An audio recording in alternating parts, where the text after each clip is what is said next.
cup at a time. Tea time. Yeah, this is tea time. Yeah, making a difference. One cup at a time. Tea time. So be sure to grab your tea, grab a seat, and tune in to Miss Liz. Tea time. Making a difference. One cup at a time. Tea time, yeah. Tea time.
That's right. We are back here and it is a new week. So guess what? I have 3 new TEAs joining us this morning, this afternoon, and this evening. That's the way Miss Liz rolls every Thursday, 10 a.m., 3 p.m., and 7 p.m. Eastern Standard Time. So check that out. If you haven't subscribed to the YouTube channel, you can go ahead and do that. Ring that little doorbell and you're going to be notified for every tea time that goes live and get that notification in your mailbox. So I want to thank everybody for tuning in. And I want to thank everybody for pushing me through last week when I was a little not myself.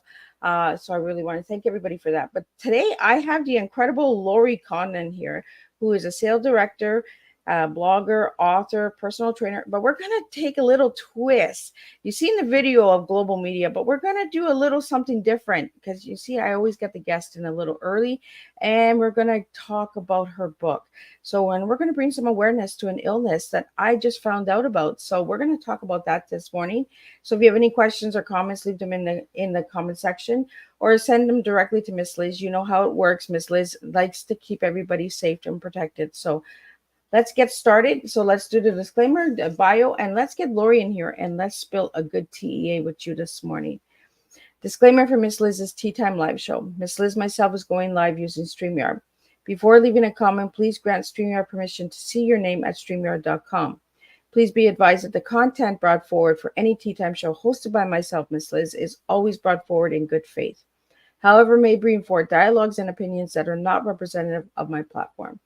The facts and information are perceived to be accurate at the given time of airing. All Tea Time guests and audience participants are responsible for using their good judgment in taking any action that may relate to the discussion. The content brought forward may include discussion for some where they may be emotionally at risk. It is significant to know that the show is engaging in discussion forums only to offer and inspire awareness and connection and is not providing therapeutical advice. If you have any questions and disclaimer or the panelist discussion, you may freely contact me, Miss Liz, through my email at bookingmissliz@gmail.com. Moving forward, should you choose to voluntarily participate in this show in any aspect, I myself, Miss Liz, welcomes you. And should you decide that the show is not made for you at this time, I respect those wishes and will see you at a later show at a later date and time. And again, all tea times this year in 2023 are done on a Thursday, unless it's a surprise tea time or a rescheduled tea time that's done on Monday or Tuesday. So now a little bit about my guest. So Laurie Condon is a sales director at a global media company. She has been writing articles and blogs for 3 decades. Her first book, Keeping Fit on the Run, was purchased by a company for their sales team. She is a personal trainer and has had 2 books published by Black Rose Writing. The first called Everything is a Big Deal Until It's Not, which is a memoir, and the second is a novel entitled There's No Place Like Home. She lives with her husband and her son on Long Island. So let me get Laurie in here and let's find out a little bit more about Laurie and all of that good stuff. So good morning, Laurie. Good morning. It is an honor to have you here this morning. I'm Uh, grateful so to you. Thank you. So Laurie, I am glad that we got to talk before we got started because I always like to know a little bit because sometimes we get things sent to us and then we're like, "Oh, so what else is there?" So so Laurie, I want to start off with how I start off every tea time. Who were you as a little girl and who are you now as a grown woman? Oh, interesting. So I think I was probably a little insecure as a little girl, and my parents had me. I was a surprise, a happy surprise, we'll call it, but they were older, so 48 and 52. So yeah, I know. So I have siblings much older, and I think because a lot of my friends thought my parents were my grandparents, I was always a little nervous. So not very confident because again, I was always fearful that they would be taken from me and, that makes sense. Well, that there's just more and more surprises coming to Oh, the there's a table with lot. you. I'm glad you have an hour. Yeah. We have an hour. Uh, so, Laurie, we do have a question here for you. Yeah. I'm going to get into it right away with this question because I want to get out of the way and then I want to get. So, they want to know the global media company. They seen in the video that you work with global media. So, is there a name for the company that you work for? Yes, it's called the Channel Company, and it is a technology company. So bringing technology around the world. So big companies like your typical Dell, IBM, that type of tech. Oh, so you're a techie girl. No, I'm a media girl. So I actually communicate all the messages that the tech companies want to get out to. It's called the channel, which is not consumer, it's kind of business to business. That's pretty cool. You hear global media and right away you think, right? Oh, they're techie. They understand technology. Yeah, no, there's a certain point that I'm like, above my pay grade. But what's fascinating is when I did start 30 years ago, it was a magazine only. And now it's conferences, it's social media, it's web, it's virtual people, virtual conferences. So it's really evolved. It's amazing. So you're talking about magazines. So let's get into the writing because you started writing at a young age. Yeah. So how young were you when you started? I'm going to say in my early 20s, if not before. So what got you into writing? Um, so I had an eating disorder for the majority of my adolescence, and part of my recovery was trying to find other people that could make me accept getting over the other side. So I wanted to be normal. I wanted to start eating again. I wanted to find a way to balance and live in the world. And I needed to reach out to people to validate, because I think one of the hardest things when you have an eating disorder to get over is when you're not living in it anymore and you're changing and you're all of a sudden going back to being like everyone else, you sort of feel like you failed. Even though it's a recovery and you're really making yourself better, it's a hard thing to grasp because I was very good at starving myself. And that was what I kind of identified with. So I started writing to sort of get feedback from other people to help me normalize my recovery. Which makes sense, because it's a releasing system, right? Yep. Writing. A lot of people don't realize that writing it's a healing device. It's a way of us Oh, it's releasing, cathartic. right? And it kind of, if you have to go through something tough, if you can help someone else get through something, then you feel like, all right, maybe there was a reason to go through it. So, Lori, I want to ask you, the Black Rose writing. Yeah. How did you find them? So my first book with them is called Everything is a Big Deal Until It's Not. And that was a book about me coming to terms with turning 50, which I still haven't accepted. And I've been 50 for a long time, 50 plus for a long time. Um, but again, it was the same way that I wanted to put it out there and say, hey, how am I no longer young? How are these things happening to my body? Can someone help me accept this? And I did not want to self-publish again. So my first book, Keeping Fit on the Run, was self-published. I was very lucky. A company bought them all, but it was a big out-of-pocket expense, and I did not want to go that route. So with everything is a big deal until it's not, I gave myself a year. And I was going to write a query letter, which again, as I was doing this, if I knew all the steps it took to write a book and get it out there, it's a lot of work, which I didn't know, which was great that I didn't know. So I wrote that query letter every day. And after 4 months, I had 2 offers, and one of them was from Black Rose. And it's been a great marriage. I love working with them. They're really fantastic. I think it's deeply important when you're giving, especially when you're giving your own work, right, to somebody. You want to be able to have that good connection. You want to be able to, have that marriage relationship. And they're very right? supportive. I feel like they really care. They're very responsive. So yeah, it's been really fun and exciting. I just love the name Black Rose Writing. Like, we don't talk about those black roses very often. So I think it would make a good title for a book, Black Roses. So I want to get into the first book that you wrote. So you said everything is a big deal. Until it's not. Until it's not. And that's a memoir. So do you want to tell us a little bit more about that? Yeah. So I'm going to make a long story short. I started a book club. No, I was invited to a book club. I want to say about 8 years ago. And I was really excited. I felt like I was getting into a sorority. I mean, I was ready. And it was over this book, Me Before You, Jojo Moyes. And the book I loved. I couldn't wait to talk about it. I was all excited, couldn't wait for the meeting. And then I got uninvited because there was too many people. So I was like devastated. I blew it off and I'm like, no big deal. But I came home and I was like, I can't believe I'm not invited. So I have a very competitive spirit. And I'm like, you know what? I'm making my own book club and I'm going to invite some authors and they're going to come to my house and it's going to be better than any other book club. So I did do that. I contacted an author, Jane Green, and I said, how much money for you to come to my house? And she said, I'm not coming to your house.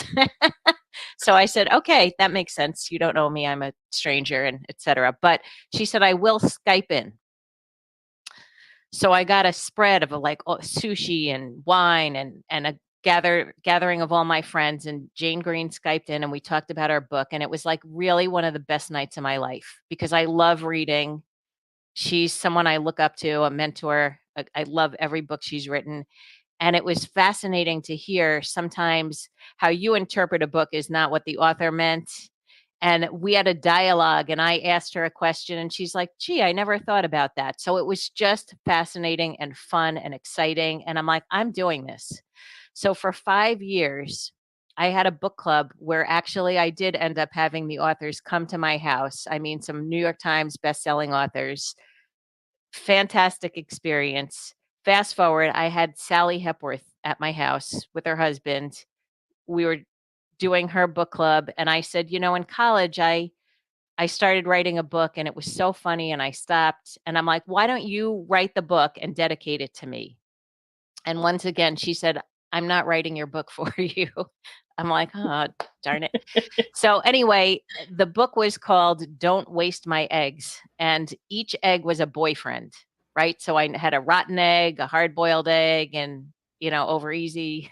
So all these different chapters, each chapter was a boyfriend named after an egg. I couldn't remember all the eggs and I didn't really want my husband to know about all the eggs. So I scrapped that and she said, you should write about something that's on your mind. And what was on my mind was turning 50. So I said, I don't know why I am obsessed with it. I feel fine. I have everything going for me. I'm not sickly or anything, but turning 50 for me feels awful. I can't see anymore. I have lumps in areas that I don't know. And I just was not embracing it well. And I'm like, that's what I'm going to focus on. But when I started writing, I was thinking, getting into high school was a big deal. Finding a boyfriend was a big deal. Getting my first job was a big deal. And everything's a big deal until it's not, because you go through it and then you're through it, which is the same way turning 50 was, because now I'm 54 and it's no big deal. So that's how that. So my sister had asked me, what's this book about? I'm like, well, you know how everything's like such a big deal and then you get through it and it's not. She's like, there's your title. And that's how it came about. Wow. That, I'm going to be 50 in May, and I'm starting to have panic attacks. You might want to I'm read a book that I could like, recommend. I'm like you, Lori. We've been through all of these things. Like, I've been through childbirth, I've been through Mm, marriage, divorce, but there's just something about 50 that is starting to really just set in, it's the and other I'm just side of the like, hill. right? Yeah. It really is. So I want to do something really big for myself, like something really empowering. So I want to take a trip by myself. Ooh. Um, yeah, and do some kind of soul searching and inner work. So, but Lori, I would have never gave you over 50. Oh, thank you. Thank you so Not much. at all. Like, you look good. You're doing well for 50. Like, I'm gonna have to get some pointers from you after the show, because I don't know. I'm starting to have these panic attacks every night. I'm going to bed and I'm waking up and I'm like, oh my God, I'm getting one day closer to that 50. But you know what? Again, the way to look at it is no one knows how long they have, right? And you just have to be so grateful every day that you wake up and have the opportunity to do it again. And again, when I look at where I am now, my family, with my career, et cetera, like, I'm so grateful. And if you can just focus on that instead of anticipating, because you know what? The things that you don't even think about are what blindside you. It's not what you worry about. It's something coming out of the blue. So there's no point. Well, thank you so much. I appreciate that. Here, my guest is comforting me. Aw. Well, I want to thank you, Lori, for that. But I really like the name of that book. Did you ever do that? Don't waste my ace. Did you ever write that book? No, and the worst part is, because I am of the ripe old age of 54, I feel like it was handwritten. Like, I couldn't find it. I couldn't find my notes. And I will tell you, I'm not gonna get into the details of it, but one of the chapters, before my father passed, we just had a very funny joke over it. It was really fun, but I don't know where it is, so it's gone. So if anyone wants to write it and dedicate it to me, I'm fine with Or you'll be told, I'm not writing it for you. that. Yeah. Right? I want to get into the blogging. So you started blogging at the age of 20, Lori. So have you continued blogging to this day? I've done sometimes people will ask me to comment, or if I'm passionate about something that I read, I'll respond to it. I have done some, and again, a large part of my side gigs focus around fitness. I am a personal trainer. I read a lot about fitness, and as a someone who's recovered from an eating disorder, sometimes I blog on things like that, that I find I have a passion, or I have an opinion on. So I blog when it's relevant. So for the viewers out there that don't know what blogging is, could you share a little bit about that? Yeah, it's a kind of like it's a short type of paragraph or a response to something that someone's commented on, or if you have an opinion, it's like an op-ed type of opportunity to respond to something that you've read. Awesome. So what's the difference between blogging and article writing? I think blogging is a little shorter, in my opinion. Usually there's more of a plan, I think, behind an article, like a little more research, but blogging is just like it's almost like a dialogue, I think.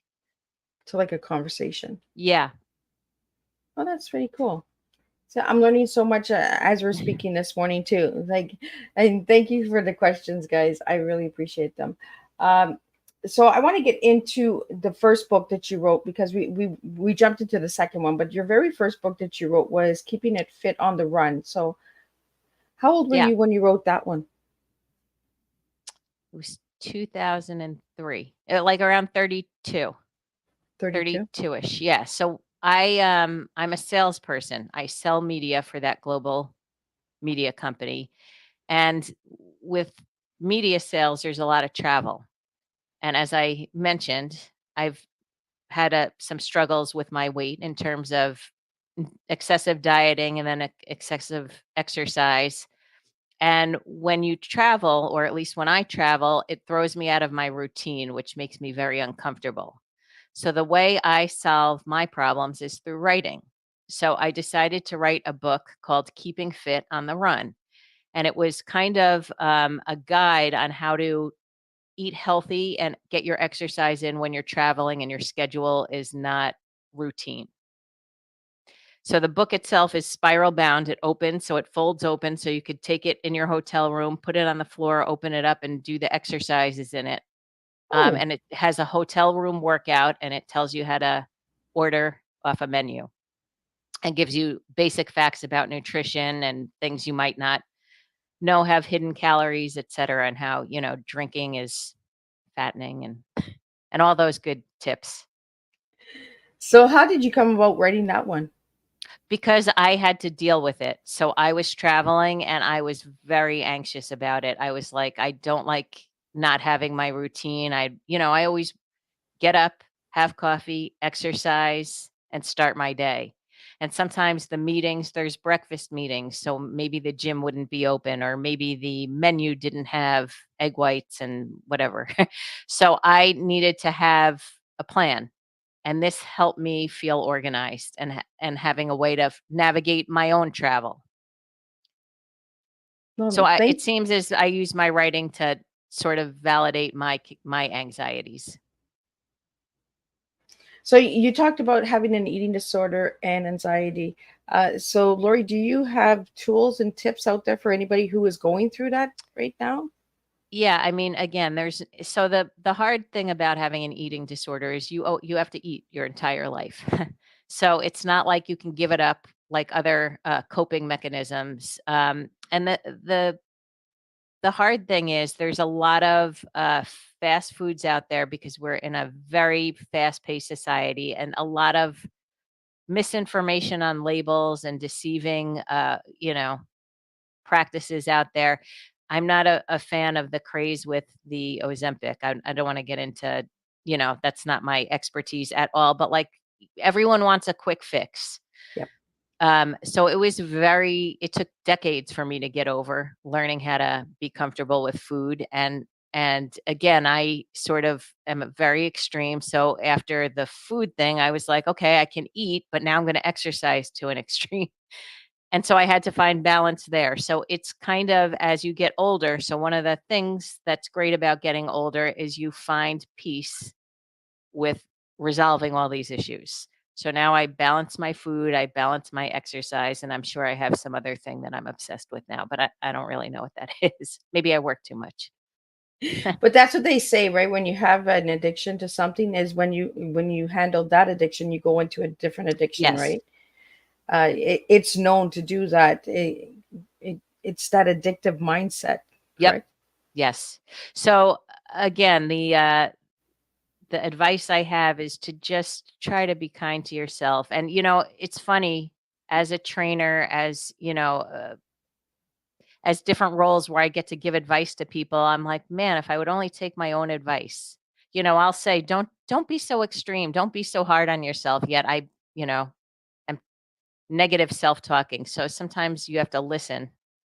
Yeah. It's that mirror, right? We got to look at the mirror and say, "Oh, what I'm saying, I have to do." 100%. Yeah, we don't talk a lot about the mirror. A lot of people are scared of the mirror. There's an exercise when I was in one of my groups where we had to hold a mirror and look at it and actually tell them what we seen when we looked in the mirror, and I couldn't do it. Yeah. I was just like, nope, I'm not doing this. I wouldn't want to do it. Because I seen this ugly monster. Like I was just like, because I had gone through so much abuse and trauma and that. So I was just like, nope, not doing it, not looking at it. But years later, the mirror is one of my routines that I do daily. Every time I go to the bathroom and I wash my hands, I look in the mirror and I'm just like, you got this. Okay, you're in pain, but be grateful for the pain because somebody else doesn't have that pain. but you have that pain. There's a reason and lesson behind it, right? And then I started buying markers where you could write on the mirror. So when I would go in, I'd be like, oh, who wrote on the mirror? Oh, yeah, that was me. So it was just like keep the humor going, but also talk to the mirror because you shouldn't be afraid of yourself, That's the really really good self-care. advice. Yeah. So I want to get into the book because we talked about it before we went live about this illness that you share about in your last book. And you do have a hard copy. So if you could hold it up so the viewers could see that. Um, so let's get into that book. And that book is called There's No Place Like Home. I like that. I like the name, Thank you. So the book is based on something that actually did happen in my life. And I thought it was such a fascinating story. I wanted to share it. My husband was adopted and decided to see if he could find his biological family.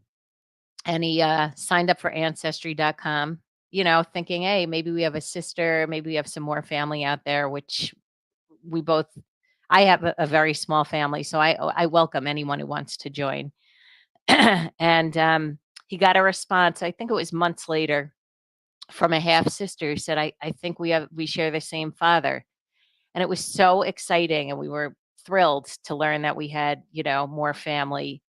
And then one of the things when you're adopted, you go to doctor's appointments and the doctors say, is there any medical history I should know about? And he would always have to say, I don't know. So he asked his half sister, is there anything I should be worried about?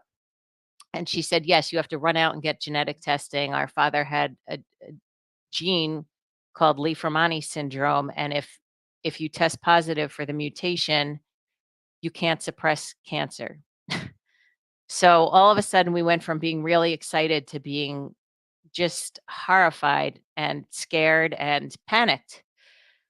So he called his doctor, made an appointment, and went for genetic testing. And the results take 3 weeks.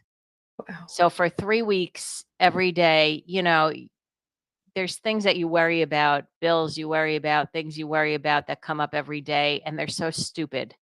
And all of a sudden, we were faced with this. This could be like life threatening. And we waited. And spoiler alert. My book is different than this story. My husband does not have the gene, but he learned that there's 8 siblings and 5 of them have died from it. So it was nothing we ever had known about. But I mean, it's just horrifying. And that sister that we met passed. So the book that I wrote, There's No Place Like Home, is dedicated to her because we only had a relationship with her for, I feel like it might have been a year, Oh. but it was so warm and impactful. And again, game changing. Um, and another thing that came up with the testing is if, God forbid, he had that gene, my son would have to be tested every 3 months. So it just really was a very horrifying time. And I'm grateful to say, again, I don't want to spoil anything. And the book is a novel. So I take a lot of liberties and it goes in a completely different path. But that's what gave me the idea to write it. Well, like you were saying before we went live, is a lot of people thought it was your story, right? Like it was Oh my like God. Yes. So the female character in the book gets involved in she's having a midlife crisis and her friend gives her some drugs. She likes them. She starts selling them, and some of my friends thought I was selling drugs. I'm like, now come on. Don't you know don't you know me? So no, I don't sell drugs. And I have not taken the drug I talk about, but yeah, so it's a novel. so It's this just based on, yeah. so Laurie, this illness that you mentioned, how rare is it? 1 in 20,000. Wow. So and you said that you found out because of ancestry that your husband had. Ancestry.com. Yeah, so he swabbed his cheek and sent it in and found that his half sister, and that they had shared DNA and was able to trace back. But in this one particular family of 8 kids, 5 of them had it and lost their battle. So Wow. they all had a form of it's soft tissue cancer, like sarcomas. Just horrific and young, like one of them was 19, one of them was 30, so very young. His sister, who Wow. just passed, 63. Yeah, that Yeah. is right. We just never know, but it gives you that life awakening, right? Like you said, like Oh, you worry about all the crazy, stupidest little things, and then you right. get this, right? And then you're like, whoa, I'm not worrying about that anymore. A really cool thing that came out of it is one of his brothers lives in France, speaks fluent French, and we communicate with him via Google Chat because it translates. Otherwise, we wouldn't be able to. But but they look so similar. So looking at them, it's just bizarre, and they have very similar interests. So that was a really cool thing that came out of it. And in the dialogue in the book, a lot of it is verbatim. So I interviewed all of the siblings that I could and the husband of the sister who passed. So that's all for real. So did your husband get to meet them in person? Not yet, but it was COVID and they live in Canada and France, so not yet. Oh, in Canada. So you can come visit me. Yes, we could make it a real trip. So is there any plans of meeting the siblings in the future? We've talked about it for sure, but making plans is we put things off, which again, that's a good lesson. Should not put things off, but we don't have a date yet. So how did you come about the name? There's no place like home. Yeah, this is a silly story, but that song by Rupert Holmes, I forget what it's called. If you like Pina Colada, you know that song? Oh, yes, yes, yes. Okay, so that song is about the personals prior to the internet, right? So the guy puts an ad in the newspaper. He's bored with his relationship. He goes to a bar to meet this person he met through the personals, and it turns out it's his same person. He Wow. meets his yeah. So in my head, I'm thinking, relationships start out very exciting and then they get into a routine and then you spend a lifetime with each other and, it gets boring or just normal, ordinary. And perhaps you forgot the real reason that you got together. And then you have a crisis, you say for better or for worse. In my book, the characters start trying to resolve their own issues on their own instead of in the partnership that they committed to. And when things get tough and they think back to how great their relationship started and why they got together, they decide to turn to each other again. And it sort of made me think of like a family and that there's no place like home. So it's about the relationship, what I envision to be a good relationship as a family, and how we have to remember what's important in a marriage, in a family, friendships. Yeah. Right? We don't talk about there's no place like home or home sweet home. We Yeah. see them all over on plaques and pictures but we don't understand the word home. Mhm. We don't come back home. We don't That work was the on the that's the connection, the message. relationship, right? Yep. I think it's really empowering. And if you could hold up the cover again, because I think the colors are really, I want to talk about the colors, how you got the colors in there. Well, so I loved the look of flowers on a book, and so here's the symbol of marriage. This is adoption papers, um, and then again, I just find flowers very comforting, and I love pink. So there you go. I like it because the next guest that's coming this afternoon, her favorite color is pink. Oh, It's good. peonies. So I'm just like, and then I see flowers on your book. I'm like, oh, the universe again is working, doing its magic, Yes. right? We just never know, right? Uh, Yes. so I want to get into the storyline. So for you to write that story, to write that as a novel, knowing that you had this going on in your life, how hard was it? It was actually easy until so it was easy for 70% of it, and my book was taking a negative path, and because I fell in love with my character, I changed it. I couldn't go where I started. So the plan changed, and every writer has a different way of doing things. I don't outline what I'm going to write about. I write and I get into character. So each time I'm writing a persona, I'm feeling like I'm that person and responding how I think that person would respond. So when I got to about 70% through, I'm like, I can't kill Gary. I love him. I like him too much. He's so cute. Yeah, I'm like, no, I can't. So I had to I stopped for a bit and I'm like, how can I wrap this up that's real? So it's got to be realistic. It's got to have a storyline that makes sense. But again, I wasn't ready to get rid of him. So is Gary like your dream guy? Like, Gary is sort of like my husband.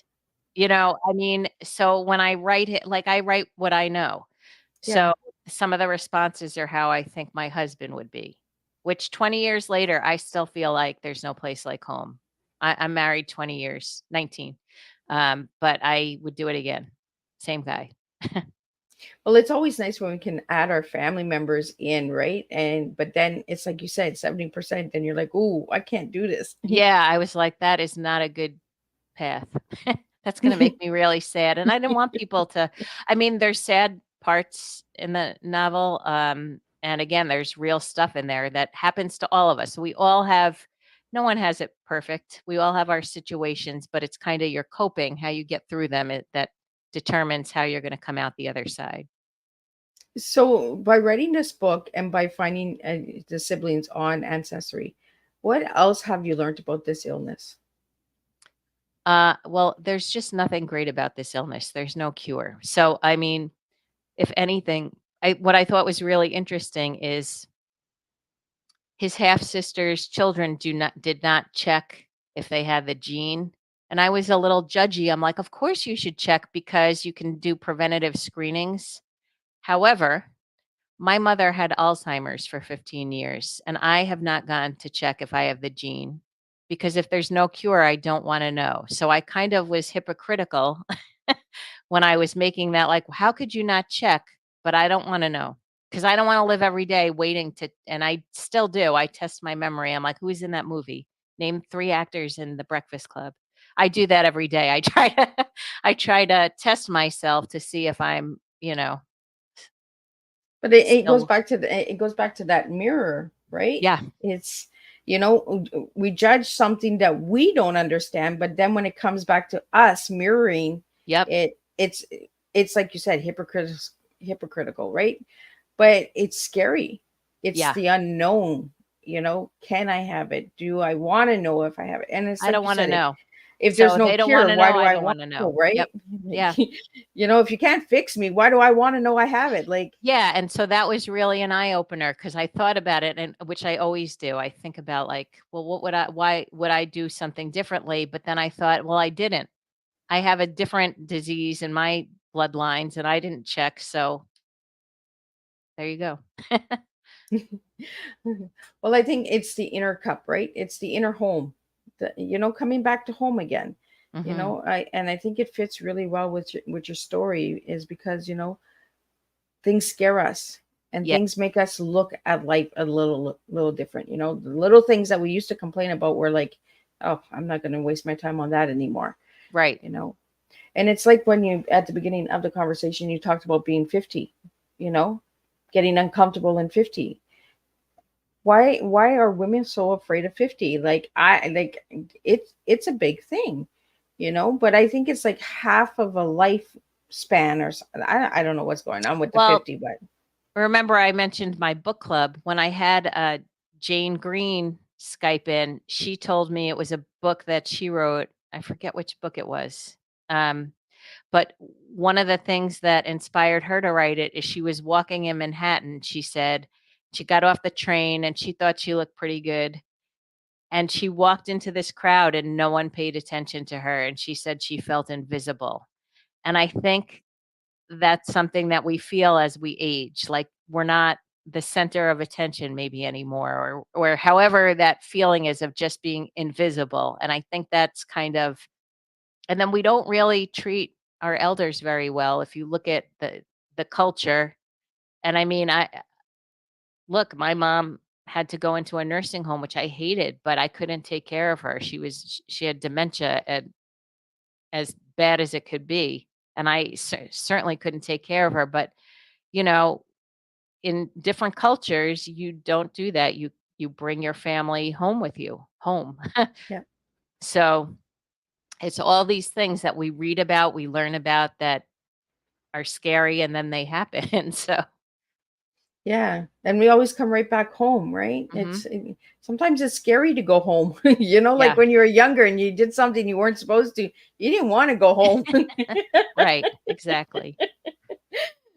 So, Laurie, I want to get into your T. So, if I give you the letters TEA, what words would you give me this morning for my listeners out I there? think since you told me 5 minutes before, I was like, oh my god, but they're pretty easy for me. I would say teaching, um, empathy, and awareness. So, do you want to Um, tell me why? Yeah, I just think that, again, I've always tried to take something bad that I've been through and turn it into an opportunity to help someone else. Um, it's healing, first of all, right? Like, so selfishly, it's to make myself feel better, but it's also, why would you go through such tough things if it wasn't to help someone else? So I look at them all as teaching moments. So, the empathy, where does that come in? Um, you know, Before it was a cool thing, my mom was a philanthropist and always helping other people. And I feel when someone's hurting, I feel it in my heart. And I do think I am empathetic, and I want to help. Anytime I can, I want to help. So And and the books are for the awareness. they're multi reasons. So they're cathartic. So they help me get out my anxieties. I don't like to hold anything in. If I have something on my mind, I do not hold it in, I get it out. If I feel anxious about something, or if I'm angry about something, I do not bottle it up. I get it out. I think that's a cancer. So cathartic, but also I think it's refreshing to hear a lot of times when I do book clubs, people are like, that happened to me, or I felt like that. I didn't think anyone else had that feeling. I'm all like, well, why wouldn't you talk about it? That's why I had to write the books. I need other people to tell me these things to validate my own feelings. So I think that I put it out there because I want to, number one, validate my feelings, but I want other people to realize that's how every human being, we're all the same. I mean, we may have different, paths, but we all have the same innate needs and feelings for the most part. Right? I really just want to thank you, Lori, for sharing your story today, and bringing awareness to this illness. So, if you could you tell us what the illness is again that you mentioned in the book? Yes, it's called Lee-Fraumeni syndrome. So, if anybody would like to know anything about that, is there a website or anything that There they can is a find? website, but I'm not prepared. No, and So that's Google okay because it. I just want to let There people know is. that if they want to find out more about it, because you just never know who's out there, Yes. right? Um, I want to Google get it and into it will come up. Yeah. uh, I want to get into ancestry. So, whose idea was that to get that started? My husband. Yeah, like I know, and there's another one, I think it's 23 and Me, and that was like a phase at the time. My sister did it, and but again, when I'm not adopted, but I can imagine a feeling of just wondering what that other life was like. And I'm an avid reader, and there's tons of these stories of people being adopted and wanting to understand Yeah. their roots.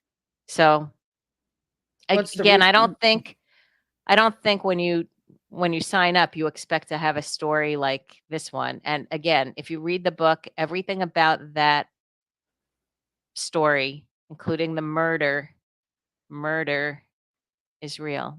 There is a Murder. So she's murder. talking about a murder, guy. So you want to really go out and grab this book because the Murder. cover does not tell you that there's a murder. You played it well with those flowers.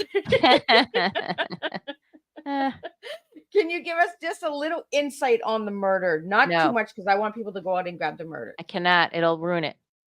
So you're going to have to read it. See, and that's what it is, right? It's the flowers. Guys, go buy the book because the flowers are going to tell you the secrets. Uh, so, Lori, I want to get into personal trainer because you're a personal trainer. Yes. So, what gave you not gave you, but what got you into personal training? My eating issues. So when I was recovering, I was like, how am I ever going to be able to eat like a normal human being again and just allow myself like um so there's a whole education about food, and I had to really train myself to think, and I'm a foodie, so it stinks to have an eating disorder and be a foodie. Like when I eat, I really enjoy food. I love it, which is why I became scared of it and had to find a way to find a middle ground. And exercise for me was a way to start healing and trying to trust my body to burn food the right way. I look at it as, oh, shoot. Are you still there? I'm still here. Oh, phew. My internet went out for a minute. Sorry. Yeah, I seen a little glitch. I was like, oh, Oh, oh. oh no. Yeah. Um, so, so I look at food as high octane gasoline for your vessel, your machine, which is your body. And so I try to put really good food into my body, and I try to take care of it by exercising, and that keeps the balance. And along the way, I started, I'm not plant-based 100%, but 3 days a week I do plant-based eating just because I feel like that's a great way to have medicine, food as medicine, as opposed to pills as medicine. So I try my best to just take care of myself, and exercise is one of those things. So, how long have you been a personal trainer? Since 1995, Wow. going on 30 years. Yeah. Yep. Is there something that you learned about yourself over the years being a personal trainer? I think I really like being a teacher. I think I really get something out of just learning something. And then again, there's a theme, trying to share it with others. And it's a gift to me. It's really helped me come over this hurdle again, of the food issues. Like it's Thanksgiving and I'm actually looking forward to eating. So that's a gift, right? That's a gift for someone who for 2 decades couldn't allow myself to enjoy. I was just about to get into Thanksgiving because of an eating disorder. How is the holidays for you, Lori? Fantastic now. Grateful. What am I thankful that I was able to really, I would say not 100%, 97% get over. There's still when I eat too much, I'm like, "Oh, why did I do that? I feel terrible." But so does everyone. But for the most part, am grateful to be around love and family, and food is an expression of love, you know? So And, good. and I think everyone does it, right? At Thanksgiving, we all eat too much, Mhm. and Christmas is another time we eat Yep. all too much. Like the holidays, we just eat too much. You Yes. know, it's like that turkey. We're just stuffed. We're just, you know. Indulgence. Yep. So, do you have any plans for Thanksgiving? Yes, I'm going to a dear friend's. I was invited, and I'm just bringing the cookies. Just So did- this is like the first year in forever that I'm not cooking, and I'm happy about it. So, Lori, we have a question here about book clubs. So, what did you get from creating a book club? Oh, so again, there's all different types of book clubs. There's some book clubs that don't read the book and it's an excuse to get together and drink. Oh, My book club was there was homework. Yeah. You had to read the book, and just fascinating discussion. And again, because it was such a unique book club where I had the authors either physically here or Skyping in. That's how it was for 5 years every time we met. You got a perspective from the author, which you may have not interpreted when reading it yourself. And that was, to me, just amazing to understand what created the story and how it was written, because every author has a different process. well, and did you feel that you got different perspectives on each book? Oh my amazing, like just amazing. And I've met some of these authors to me are my idols, right? So to be able to be in the room with them and ask them questions, it's a dream come true for a book lover. I can imagine, right? Because everyone reads a book in a in a different light. You know, some I people go to, devour them. I mean, I read a novel a week easily. oh wow. Oh yeah. Yeah, I can read a book really fast if it's an interesting book. If it's something Yep. that, but if it's something that I'm not into, it's like, oh, I'll read 1 or 2 pages and then I'm Well, like, I oh, allow I myself to push stop. myself. Yes, if I don't like a book, I allow myself to stop. For a while, I had to finish it, and I'm like, "This is not homework. I can stop." So, yeah. So, have you ever thought of taking your book club and creating a book with some of the people who have joined the book club? No. A lot of people have said, "Oh, we should write a book together," and I'm like, "No, no. I've done my books. It's a lot of work." And again, I think collaborating would make it even harder because it it it's it's a big commitment, and then the editing process is another long, hard, difficult road, and so to have another opinion, I just don't think that would go well for me. Yeah. Well, writing a book, there are a lot of steps. I myself am a writer, and I'm just like, it's not as easy as everybody thinks. It's not just No. put in words. There's the editing, then there's the publishing, then there's the marketing, then it's so much work, Yeah, and you have to be agreed. willing to want to do it. You have to be determined, right? Yes, agreed. So, do you think that it helped that you were a sales marketer that with your books? Absolutely, because, once it's done, unless you get it out there, which again, it's hard to do. So, really, you need money to promote it, and I keep saying that I'm going to invest more in promoting it and getting it out there in my free time, but pretty busy. But it is a goal, and again, I just need someone very influential like you, Miss Liz, to get it out there. Well, we're going to do our best this morning to put it out there. And for all the audio listeners out there, if you want to see the video and you want to see the cover of the book so you can find out a little bit about the murder with the flowers, The murder. go to the YouTube channel and check that out. And you can see the video there. Or check out the Spotify. It's also video there. But the rest of the platforms are all audio. So for the audio listeners out there, what message do you have for them about your books? I just hope you get something from them, that you take them with, the intent. It's just my story, and everyone has a different way to interpret. But I just wanted to share. I want to be honest, and I think by being vulnerable, that's how we connect in the world.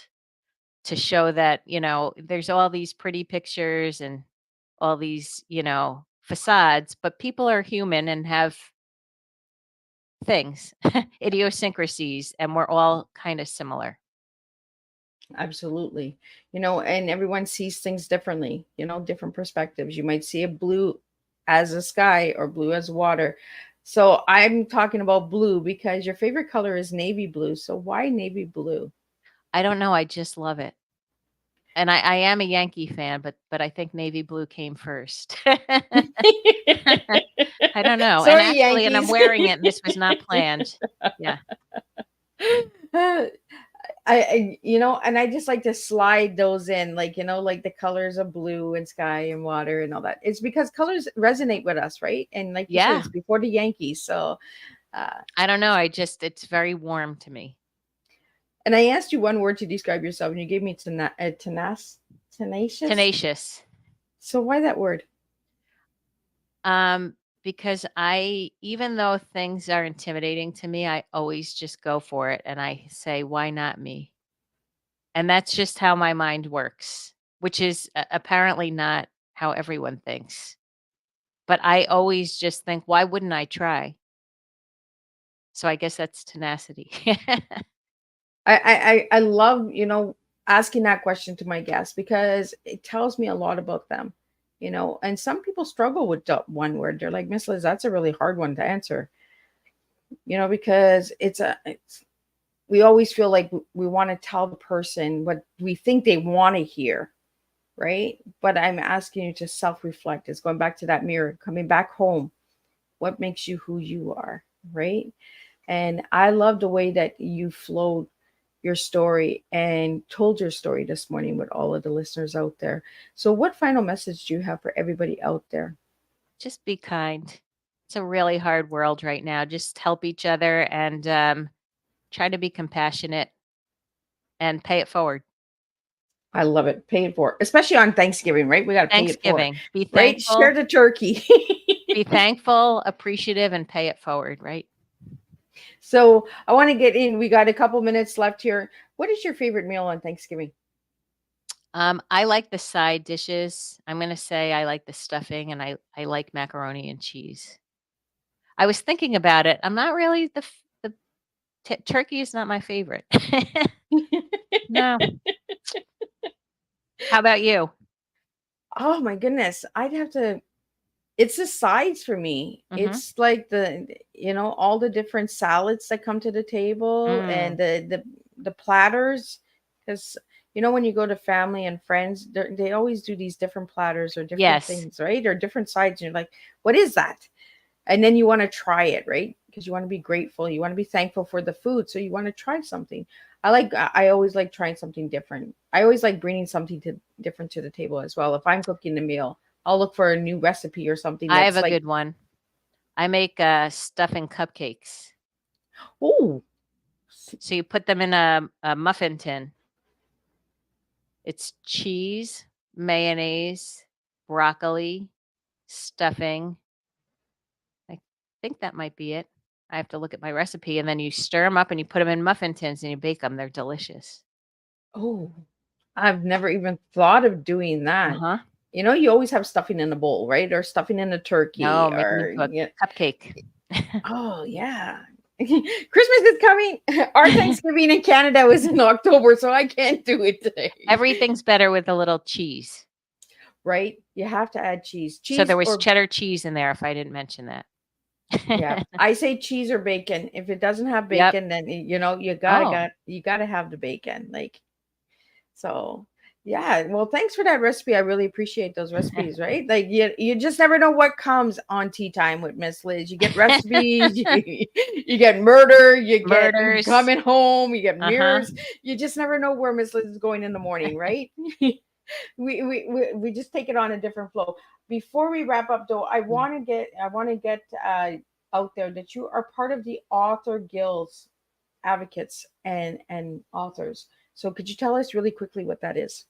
Yeah, actually, the Authors Guild is really just help in terms of helping authors navigate how to get published. And so, for example, when I got the contract from Black Rose Writing, I did not know how to read it. And I thought, oh my God, now I'm going to have to hire a lawyer. I didn't want to go through that process. And my sister in law and my brother are both authors. So my sister-in-law suggested that I join the Authors Guild, and they literally, for the fee of joining for a year, which is nominal, reviewed my contract to make sure it was ironclad, and they told me it was a great contract, told me where to negotiate a little, and just eased my mind because again, that's a lot of things I didn't consider when writing a book. That Well, and there's that's it, right? We need to know the information because you can write a book, but there's so many different levels and so many different avenues that if you're taking a different genre, you have to know what's accepted. If you're going for awards for your books, you have to know yep, those guidelines as well. Some people write not for awards, but some people do, because they want those writer awards. They want to be, yeah, acknowledged in that. So there's so many different levels, and I found it really interesting. When you go to the website, there is a lot of information there on guidelines and stuff like that. oh So, yeah, and they helped me with my website too. oh, and it's awesome. So everybody check out your website. So Lori, if you'd like to read it out for the audio listeners out Sure. there. It's www.lauriecondonauthor.com, and it's Laurie, LaurieCondon, lauriecondonauthor.com. Thank you so much. And it was a real pleasure having you today on Tea Time. And I will be back for the second tea time at 3 p.m. Eastern Standard Time with Claire Kumar, who is inclusive, diversity, productivity.